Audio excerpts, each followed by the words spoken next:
What's up, guys? Welcome back to another Kind of Funny Games React for E3 2017. I'm Tim Gettys, joined by Candy Andy himself, Andy Cortez. Hi, Tim. How you feeling? I'm feeling pretty good, actually. Man. Got a little bit of a headache, but Yeah? I'm running on adrenaline right now. Okay, good. For sure. So we're taking a look at Anthem right now, BioWare's new game. Oh, yeah. What are your gut reactions to this one?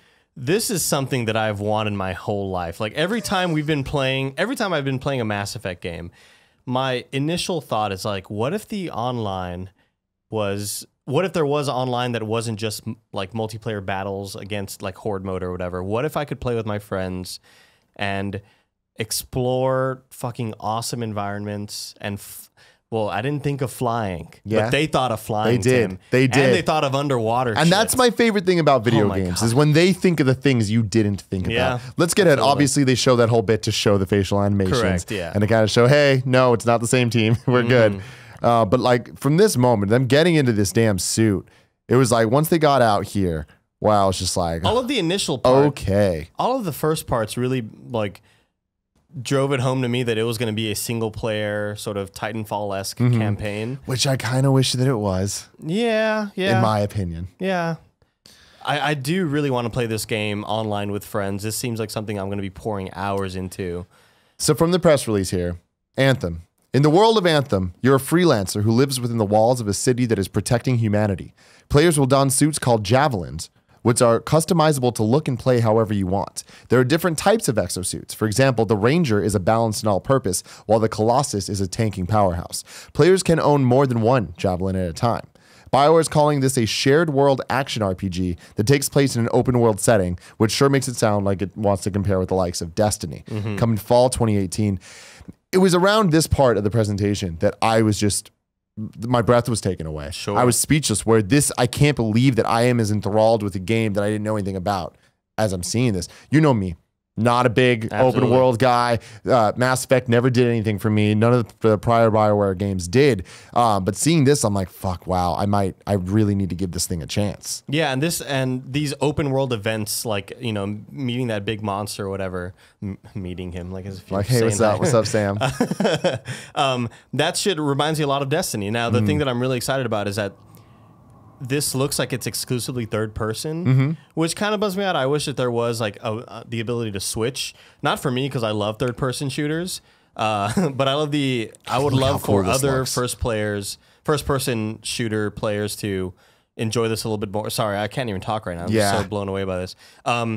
The reason why I love that it's a third person shooter is that, you know, your armor is customizable, and that's one thing in Destiny. You know, like you only see yourself when you're at the tower or when you're at the asteroid belt or whatever it's called.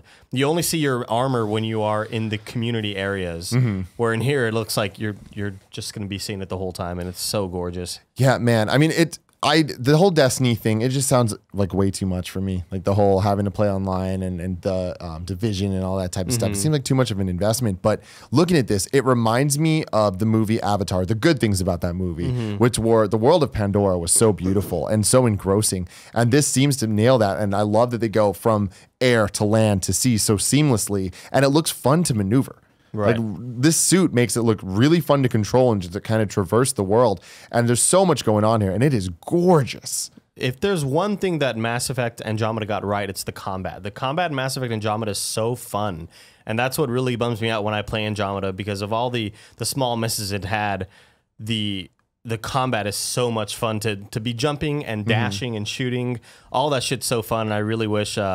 I mean, not I really wish. I can tell that, you know, explosion. That a lot of the groundwork was laid by Mass Effect Andromeda's combat. Now, Greg Miller thinks that this game is not coming out in 2018. He thinks it's going to be delayed. Yeah, so fall 2018 is what they're saying, and I could totally see this getting delayed. This totally could be a spring 2019 game. But hey, take your time. I say it looks fantastic, and I'm going to skip ahead a little bit to one of the events they had going on where the storm starts. This just looks freaking cool. Yeah. We haven't seen something like this in any game I can remember. Like obviously like rain and stuff like that happens, but this looks like you can see just parts of the trees flying, and it's just like, this is some next level fucking shit. Yeah. So stoked to be able to play this. I don't know what the hell they're going into here, but I don't know, man. I do think that it is going to come out in 2018. I think that the team's been working on it for quite a while, possibly behind the scenes. while Mass Effect Andromeda was, being worked on by Montreal. So it was Montreal, right? I believe Montreal is working on Andromeda, and Edmonton, which is the core studio, has been working on Anthem.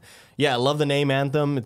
It's a statement. Simple. It's just like much like Destiny was. I'm glad it's not some bullshit Star Commando, whatever the fuck, God, I don't know. I just want to watch this over and over again. It just looks so cool, and it makes it feel so open in a way that's fun, right? Where it's like there doesn't necessarily need to be a million things going on because there is just this wildlife, and no matter where you go, it seems like there's something to do. Now, granted, we're seeing the vertical slice of this game, but man, very excited for it. Can't wait to see more. I hope that they don't overdo it and show us this game 10 million times leading into its release, but man. We got something special coming up. I'm so excited, dude. Woo! All right. Well, stay tuned right here on youtube.com/kindoffunnygames for all of your E3 2017 needs. There's a lot more to come. We still got Bethesda, Ubisoft, and Sony's press conferences, as well as Nintendo's presentation. So get hyped.